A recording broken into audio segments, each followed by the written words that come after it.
Hi, it's Jack, and this being a holiday weekend, we have a bonus replay episode for you. We opened the vault up and decided Craig Abrams, CFO of Playtika, was well worth a second listen, at least given the number of downloads it's already enjoyed. It's one of the more popular episodes. Here is Craig Abrams, CFO of Playtika. We didn't really want to tell the world about our strategy or what we were doing better than others. And so we kind of kept to ourselves. And I think as part of doing that, when it came time to be a public company, we were sort of an unknown name, right? Even though we have a lot of size and scale and one of the biggest, mobile game companies in the world, a lot of investors had just never heard of us. And so I think the biggest challenge personally is educating people on, oh yeah, you do generate more adjusted EBITDA than any other mobile game company in the West. Hi, it's Jack. On today's show, we speak with Craig Abrams, CFO and President of Playtika.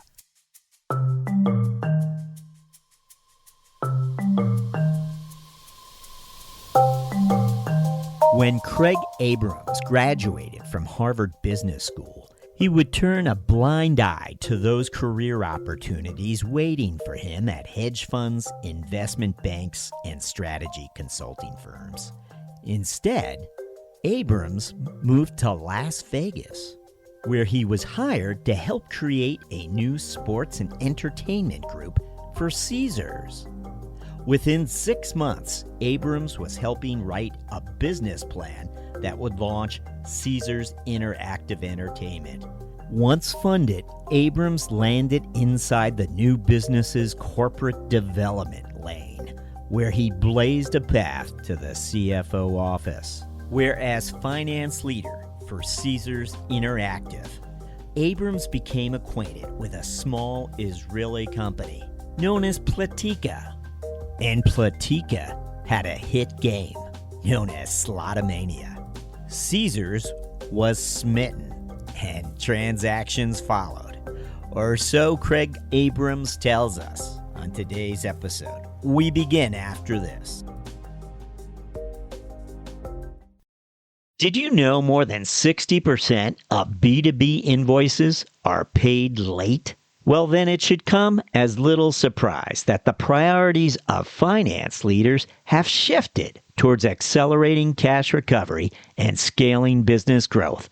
To address this issue, HighRadius now connects your credit, billing and invoicing, cash application deductions, and collections into a single business process and empowers your finance team to champion your business's high-performance culture. More than 700 of the world's leading companies have transformed the office of their CFO with HighRadius. Unlock working capital and reduce bad debt with the best AI-powered accounts receivable management software. To learn more, visit us at highradius.com.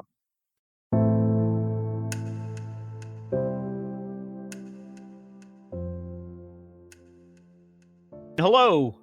We're with Craig Abrams, CFO of Playtika. Craig, welcome. Jack, thank you for having me on today. So, Craig, interesting milestone year for Playtika, clearly, and we'll hear more about that in a short while. But right now, as always, we want you to share some of your past with us, some of those milestones as far as your path to the CFO office is concerned. What were those experiences you feel might have prepared you for this role? What comes to mind? Sure. So, I've been president CFO of Playtika now for a few years and been with Playtika since 2010 and definitely have a non-traditional path to becoming a CFO. I started off as a, finance undergraduate major, went into a career of investment banking. And then, really got burned out on investment banking. In 2001, after kind of 9/11, realized, life was short and wanted to pursue one of my passions. One of those was moving to LA and being in entertainment. And I took a job in the corporate strategy group at Disney. which was a great chance to be exposed to their filmed entertainment business and really thinking about M&A as a path for growth, looking at business development opportunities, and learning about strategic planning. And then I realized after 2 years, if you're in the entertainment business and you're not on the side of the being an entertainer on the talent side, and you're the guy sitting behind the spreadsheet, that wasn't going to be really my path to wealth creation, and decided to go back to business school and really think about what entrepreneurial opportunities could exist and what other paths could there be beyond traditional roles in hedge funds or consulting and investment banking. And ended up moving to Las Vegas. An opportunity was to create a new sports and entertainment group for Caesars, and they own the World Series of Poker, and they were thinking about other routes into sports and entertainment. And I started off as the director of TV and new media. And within 6 months of being there was an opportunity to start writing a business plan for how Caesars was going to enter online poker in the United States. They had a view that online poker would eventually get legalized. And with the Caesars and World Series of Poker brands, they wanted to be a leader in online gaming. I wrote a business plan. I met a CEO they brought in, Mitch Garber, former CEO of Party Gaming, who really became my mentor and took me under his wing. And we wrote a business plan that got funded, created Caesars Interactive Entertainment. And when we looked around the room with the rest of the co-founders of the business, I was really the only one with a finance degree or a background in finance and M&A, and kind of started off in running corporate development and finance for the group, and eventually became the CFO for the group.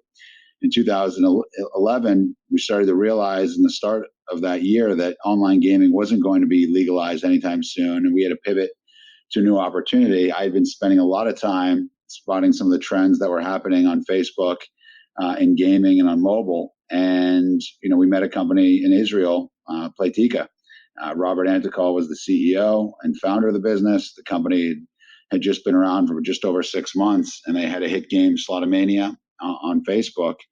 And Robert really had a vision of going beyond just a single game on a single platform to a multi-game, multi-platform view of the world. And very ambitious entrepreneur, very unique. The company at the time had only about 10 people in Israel, and we acquired 51% of the business, and the business was growing so quickly.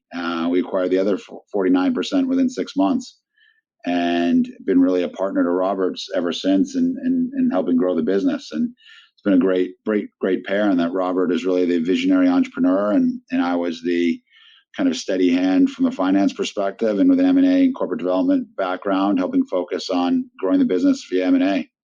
And over the last 10 years, we've done 8 acquisitions, all very accretive, and really have helped to become the global business we are today. But there were a few other steps in between that were actually pretty interesting into becoming the public CFO of Playtika today. I think over a 4-year period from 2011 to 2000, or 5-year period from 2011 to 2016, we did a series of acquisitions and really grew Playtika quite quickly. We deployed, probably a little over $300 million in capital, and sold the business in 2016 for $4.4 billion. So obviously a tremendous accomplishment, but it was just the first step in sort of the evolution of Playtika. At the time, Playtika was just, a casino-themed game company under Caesars ownership that had mobile games and online games on Facebook. And Giant, who acquired us, their vision was, we want you to become the biggest mobile game company in the West.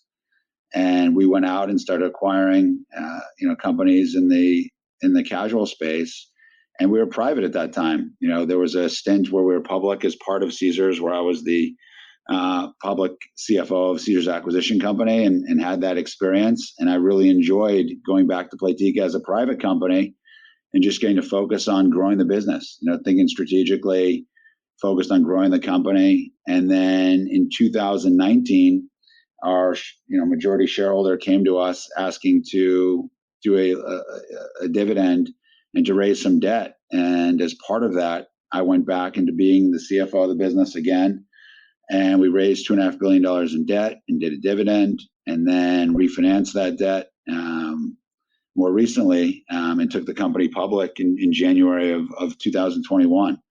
And so the process of be part of a public company, being private again, and then now public again, it's been quite the roller coaster, but a roller coaster that's been going up and to the right. So it's been just an amazing experience. Well, that's a fabulous overview. Thank you for that. Just regarding Playtika, what distinguishes its offerings out there today? Is it you emphasize the mobile nature of it? Is that really the toehold it originally had? And where is it today? What distinguishes the offerings today as more mobile offerings are perhaps available? Yeah, so I think Playtika has a couple distinct advantages that really come down to its roots. The roots of the company is an entrepreneurial Israeli company, and the focus at the time was in Israel. There was not a variety of games talent, right? It wasn't like a creative company whose focus is making creative content. It was a company that saw an opportunity to create games on Facebook and then move quickly and acquire talent on the analytics side, on the technology side, on the marketing side, and eventually built up capabilities through acquisitions of buying great product teams. And I think as you look at the company today, where we sit, live operations, which is how a game is managed day to day, so that a consumer experience is just as good in year 2 of playing the game as it was the first day you downloaded the game. That really is what live operations is all about. How do you personalize that game experience for the consumer so it's a constant stream of interesting content and engagement for that consumer? And then when you look at technology, we've built out the Boost technology platform, which is really how we scale our games and cross-pollinate learnings from one game in our portfolio to the other games. And then analytics are at the core of everything that we do and analyzing things with our data. But I think it's the combination of that Israeli DNA, technology, analytics, and live operations, which really allows us to be a leading mobile game company today. Just to give you a sense of scale, Jack, just in terms of the size of the business, we have 9 games in the top 100 in terms of the app stores in the U.S. We have 2.6. We guided to $2.6 billion in revenue this year and $1 billion of adjusted EBITDA. So significant scale. Now, just to step back in time, you mentioned over your tenure at Playtika, it sounded like quite a number of acquisitions, but you talk about acquiring, really, you're after that product team. Are you acquiring other gaming companies, or do you ever step out beyond the realm of gaming for certain talent as well? Or what would you tell us over the history of the acquisition path?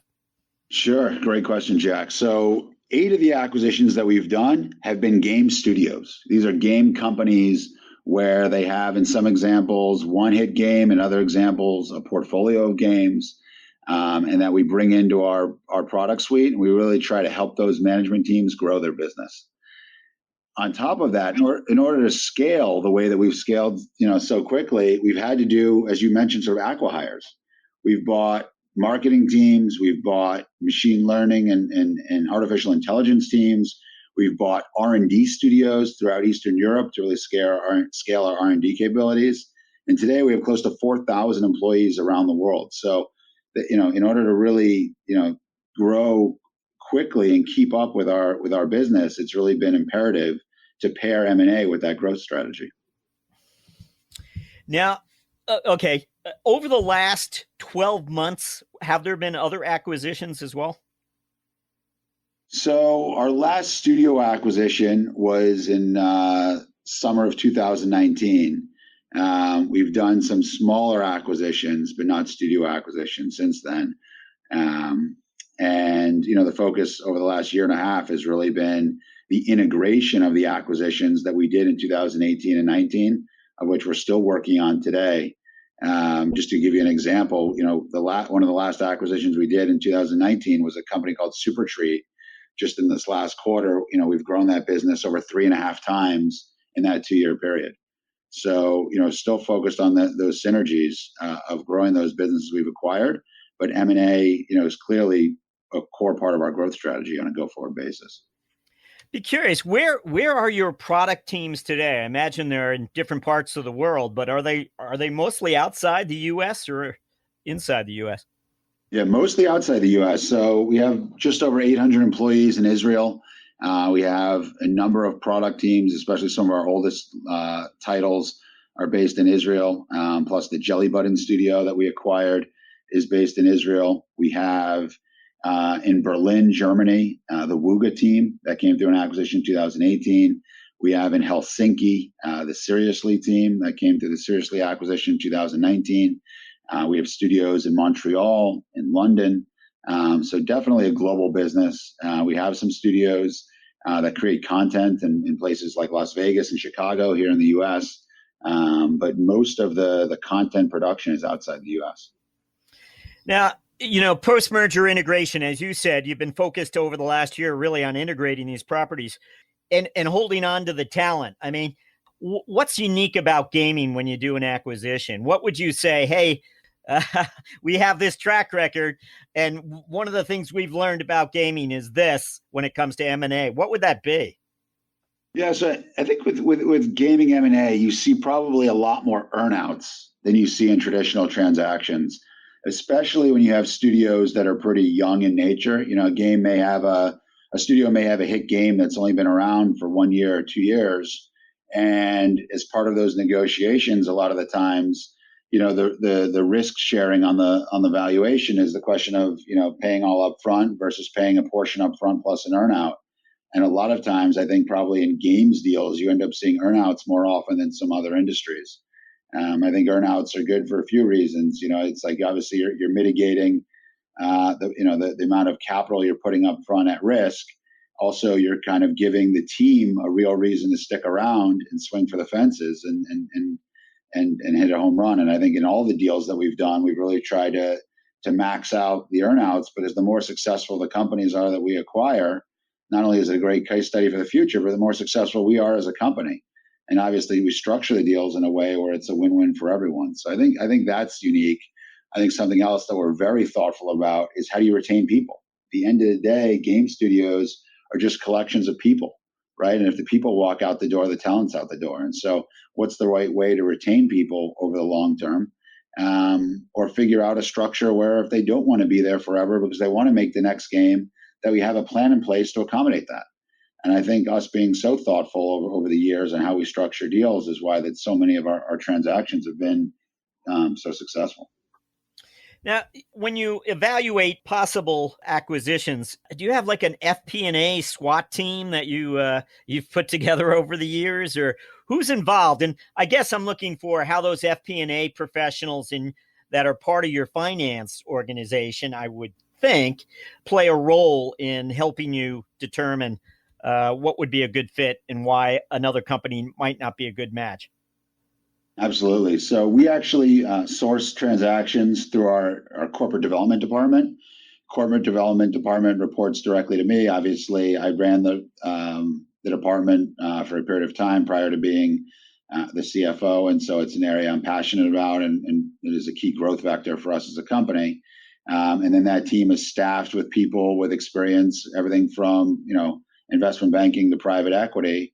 Or other corporate development roles, and really have a sound understanding of how to create value through M&A and understanding not just deal execution, but seeing, finding businesses where we can find, real upside and sort of path to grow these businesses as a result. We've never been a company that's looked to buy businesses and look for cost synergies. It's been all about how can we partner with a company, and by leveraging our technology, how can we dramatically grow those businesses and drive revenue synergies? Do they also participate in the post-merger integration? I mean, one of the things, just given the number of acquisitions you've made and that the fact that they're in different parts of the world and your lines of sight into that organization after a company's been acquired, I mean, do you deploy a finance professional from your team to go and embed with that group for a period of time? Or is it something done not as obvious in other ways? How do you begin that integration, and how do you make certain that companies that you're acquiring is operating the way you want it to? Yeah, so I think for us, there's no one size fits all approach, right? Every business is different. Some businesses are more mature, where they have more mature finance function that are well staffed and running well. Some are startups that have literally been around, 6 to 12 months, where we need to do a lot of hand holding to get them up to speed as being part of a public company. And so I think every example is different. I think the one universal truth for us is our focus has been on driving growth. And so we have two parts to our Boost platform. There's the technology, and then there's the SWAT team that comes in and helps partner with the business that we've acquired and help that business grow. We have a separate team that works on the integration, right? Everything from HR and benefits to sorting out leases and how sourcing happens and all of those types of things. But in my view, that's more of just there's industry best practices integration, but that's not what makes a deal successful. It's the team managing the upside that's driving growth, which is really our differentiator, which is going to lead to future acquisitions, which is going to lead to driving top line and EBITDA growth. And that's where I think our special sauce exists. I think the integration piece is a key component, but that's not what's going to make a deal successful. What's making it successful is the SWAT team that we bring in from the Boost platform and working with them to help grow that business. The Boost platform team, they're having a meeting in the conference room down the hall, and you swing open the door. What is that team going to say? Oh no, here's what Craig's going to want from us today. What help us understand better how you interact with that group.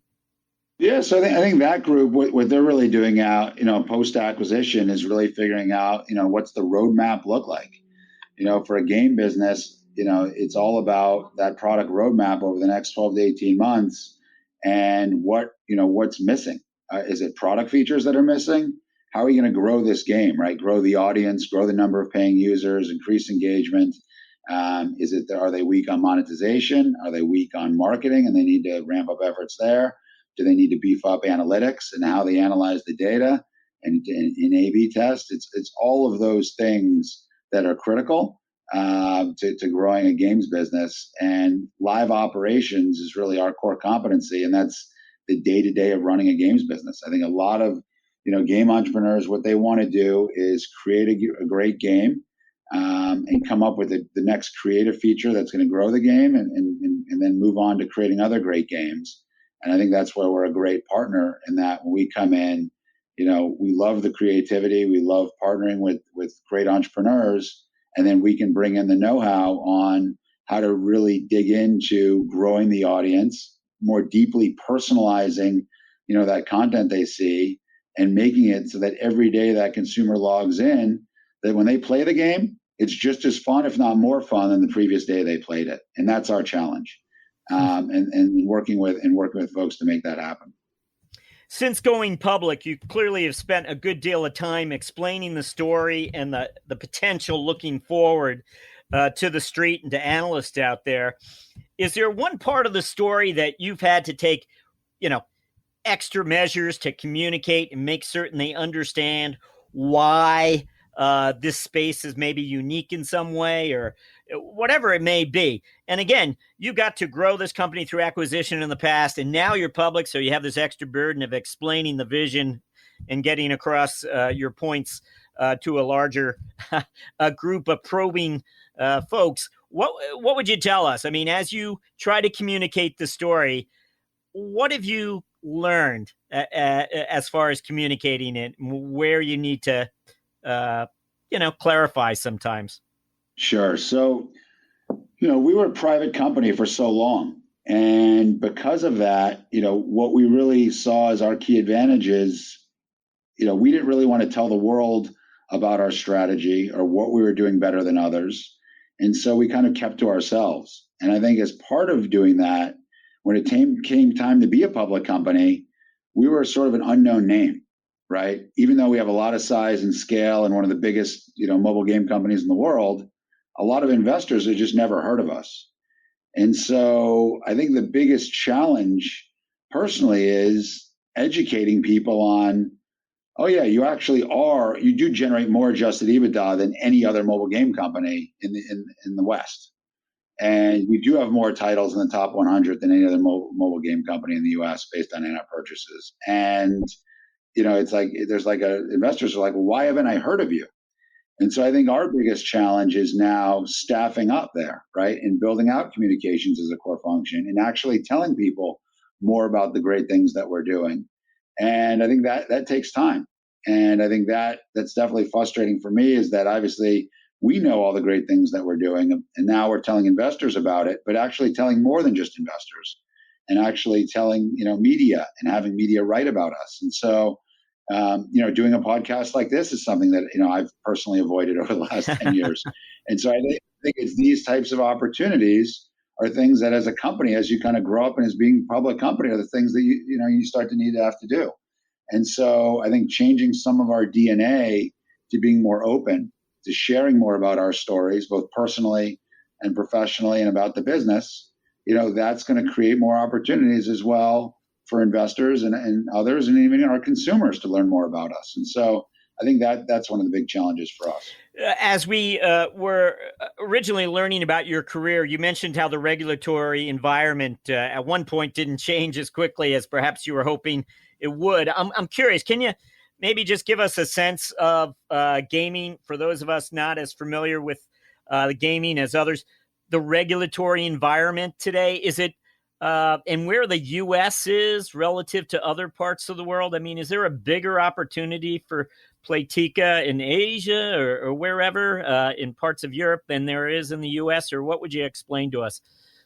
Sure. So today, Playtika is a video game company that operates in mobile games, and the regulatory environment is pretty straightforward. Our games are free to play, where consumers can, make in-app purchases to enhance their experience within the game. And the business model at Caesars was different. When we had real money gambling online businesses, obviously there was a regulatory framework where it needed to be legalized and regulated to gamble online. And that first happened in Nevada and then New Jersey and Pennsylvania. And now there's been a host of other states rolling out sports betting and other forms of gaming online. So I think that when I talked about the initial business plan of Caesars Interactive, that was real money gaming. Today, we operate in a world where the regulatory environment is much more clear, and that it's a video game business. And I think in terms of where the opportunity is to grow today, U.S. Is the biggest part of our business, but we see Europe as a huge opportunity. We recently did a rebrand and push of a game called Solitaire Grand Harvest, became a top 25 game in Germany. We did influencer campaigns, we did marketing unique to the market. We localized all the live operations, customer support, and have had tremendous success there. And now I think we have a real blueprint to expanding throughout Europe. Asia is definitely a harder market to crack, I think, organically. But I think there's M&A opportunities there, and Japan and Korea are huge markets, and ones where I think that we can be successful. So I think market expansion is a path for growth for us. But I think Europe is more on the near-term side for us. Okay. Well, we always like to ask what we refer to as for a finance strategic moment, which could have been any time in your career, Craig. Doesn't have to be at Playtika, but it's where you identified a risk or an opportunity. We're actually just looking for a good story as to why finance is strategic. But we're looking for one of those good stories where you were able to see something given finance's lines of sight, your view into the numbers, and respond to it. Does anything, it's a typical podcast aha moment type question. Anything come to mind when we ask for a finance strategic moment? Yeah, so I think this was an interesting moment for me personally that kind of tied together a couple of moments in my career. When I started at Disney, one of my responsibilities was analyzing film slates, and especially the live action film slates. So slates are just a collection of the films that you launched that year. So in a given year, Disney would launch 25 films on the live action side, and maybe one or two of those would be home runs, right? And the rest of them, a couple would be moderate, and the rest of them, didn't perform very well. But the result of those hits would make the film slate return, 6% to 10%, or depending on the year, you could have a different set of returns. Just the hit-driven nature of that always stuck with me. That I viewed it as the live action. Like obviously their animation department was amazing, but the live action side was not a great business. And then when I started looking at games, when I was looking at Playtika, it reminded me of the film slate, in that at that time it was really a hit-driven business where you needed to launch a hit, and a lot of these game companies were launching 10, 15, 20 games, hoping one would be a hit. And what I realized in the game business is, you need to take your employees that are working for you, or hire new employees, and put them on this new project to launch a game. And we had one hit game, Slotomania. It didn't really make sense to take some of our best employees off a game that's performing very well and put them on a game that's more speculative in nature. It made a lot more sense to buy a great team, right, and then use our know-how overall to help grow that business, and really use M&A. And instead of investing hundreds of millions of dollars in that slate, right, of 10 new games, to spend the hundreds of millions of dollars on buying one great product that was the hit and then growing that. And that was sort of the initial model. I think over time, what we realized is there are teams out there that have a track record of making great games in genres that we believe they can be successful.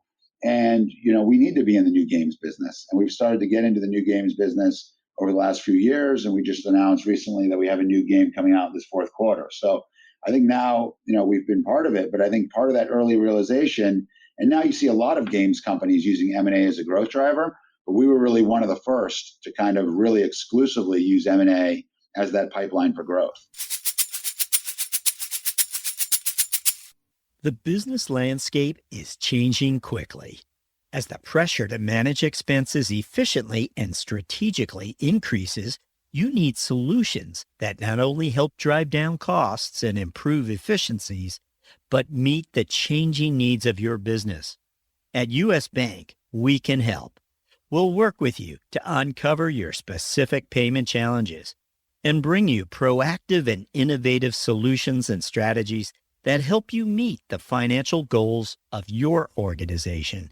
Our commitment to doing the right thing for our customers has earned us the designation of one of the world's most ethical companies from the Ethisphere Institute for 6 years in a row.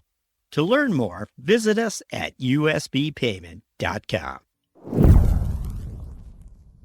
We're going to jump to what we refer to as our mentoring round, Craig. And I want to reformulate this question for you. Usually we ask, your first week in a CFO role, if you could go back in time and give yourself some advice. But I want to go back in time to, and you explained to us how you landed in Vegas. And again, you were in the corporate strategy with Disney. You go back to business school. I should mention Harvard, because you go to Harvard Business School and then you go right to Vegas.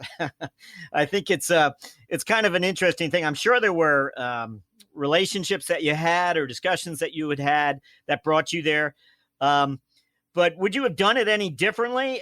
I think the answer to that question is no. But I'm hoping you might be able to just, as you land there and take on, jump into the finance lane, were you thinking I'll be a CFO someday? And I think the answer to that is no. How am I doing? Am I finding anything? Yeah, no, I'm not. I definitely took the path less traveled. I think, as I thought about, there's nothing I regret. Obviously, it's worked out amazing, and Playtika, is more successful than I ever could have dreamed when we, first started Caesars Interactive and acquired the business. But I think at the time when I had to make that decision of where I was going to go, I think it was looking for a place where I could have an impact. And I remember thinking, when I looked around Bear Stearns, when I was an analyst, there was a lot of other really smart people with very high GPAs who went to great schools, who worked really hard. And, I just worked really hard as well. And, and then when I went to my next role, I was at Disney, where, a lot of people went to Ivy League schools and were really smart. And I thought the same thing to myself: where's my edge? And I remember when I went out to Vegas, I didn't necessarily see at that time as many ambitious people that had gone to the same pedigree of schools. And I saw an opportunity to kind of stand out and work really hard and go somewhere a little bit different, where I wasn't competing with 10 versions of myself. And I think that led to the opportunity that I remember when Gary Loveman, the CEO of Caesars at the time, said to me, like, there's an opportunity to work on a business plan to create a new entity. that opportunity fell in my lap. And then I got to write that business plan and be a part of that, and then partner with Mitch and then Robert to create what we did at Caesars Interactive. So I think that, just putting yourself in that position where that opportunity can come, may not come from just taking that traditional path. And I think that was really the learning for me, was that, in hindsight, I probably took a lot more career risk than I probably even realized. And it could have worked out really poorly. Because had it not worked out, I don't know what I would have done, and I'd probably leave Vegas and do something else. But it really, there's some luck involved in that opportunity came, and I was there, and I took advantage of that opportunity. So I think there's no looking back, and there's obviously it was a great experience.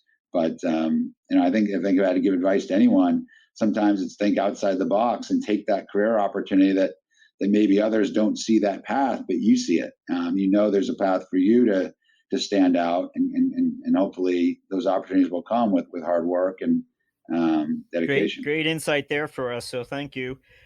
We always like to ask our guests to reflect a little bit on the personal side. And again, this time we're looking for a personal habit that you have, or maybe it's some part of a daily routine, something you've done over time that you're known for.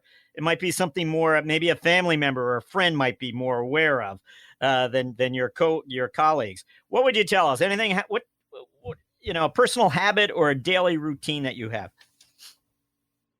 Sure. So, it's interesting. I had a habit early on of always being into, fitness and wellness. And I remember when I worked at Bear Stearns, I started working 100 hours a week, and that kind of went out the door. And I think my health started to decline as a result. I think the rules at investment banks are probably different these days in terms of the amount of hours they have these young analysts work. But back then it was pretty crazy. And I remember when I moved back to the West Coast, part of the rationale for me also was focusing back on, fitness and wellness, and taking that time to kind of take your mind off of work. And now, whether it's tennis or working out, I try to get that break between, the office and going home to the family. And it also helps you be more present with the family at home. I know when I come straight from the office, literally off a Zoom call on the drive home, and then walk in the door, I'm not really present with my family. I'm still thinking about what happened on that call, and I'm firing off some emails on my phone from what happened on that call. So it is helpful, I find, to take, that, time to work out, and then a mindful moment to kind of catch up on everything. So when you walk in the house, you can actually be present for your family, and then get back online once everyone's in bed again. So that's kind of been my personal habit, to kind of make it all work. I think otherwise, burnout is a real thing. Some great detail there as well. So thank you. We wind things up with our final question, which is to ask you to look forward over the next 12 months for us and share your priorities when it comes to the finance wing of things, the CFO role. What are your priorities as a CFO over the next 12 months? Yeah, that's a great question. We've made that transition over the last 6 months, going from a private company to a public company. And I think the area, because everyone works so hard on the IPO and racing up to the IPO, you don't necessarily do all the staffing alongside that you need to do. And the focus the last few months has really been, how do you really build out all the functions you need to support you as a public company? And we've made great hires in investor relations and now corporate finance, and continuing to build out corporate development.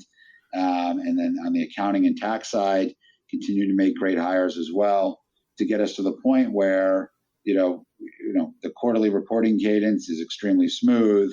The fact that, your SOX compliant, you have, obviously, excellent track record around financial reporting and all those types of things. I've always gone out and hired great people in areas where I have weaknesses, and whether that's hiring a great chief accounting officer who I worked with previously to run accounting, Troy Vanke, or to bring in someone like David Niederman, who's running our investor relations. Just hired Tay Lee to run corporate finance. We have a great head of corporate development, Eric Rapps. And so I think that for me has been, where my focus has been about building the team around you and continuing to build that team, because, once you're a public company, the workload is far beyond, a few individual contributors. It really needs to be about teams. Craig Abrams, thank you for joining us on CFO Thought Leader. Thanks so much, Jack. Have a great day.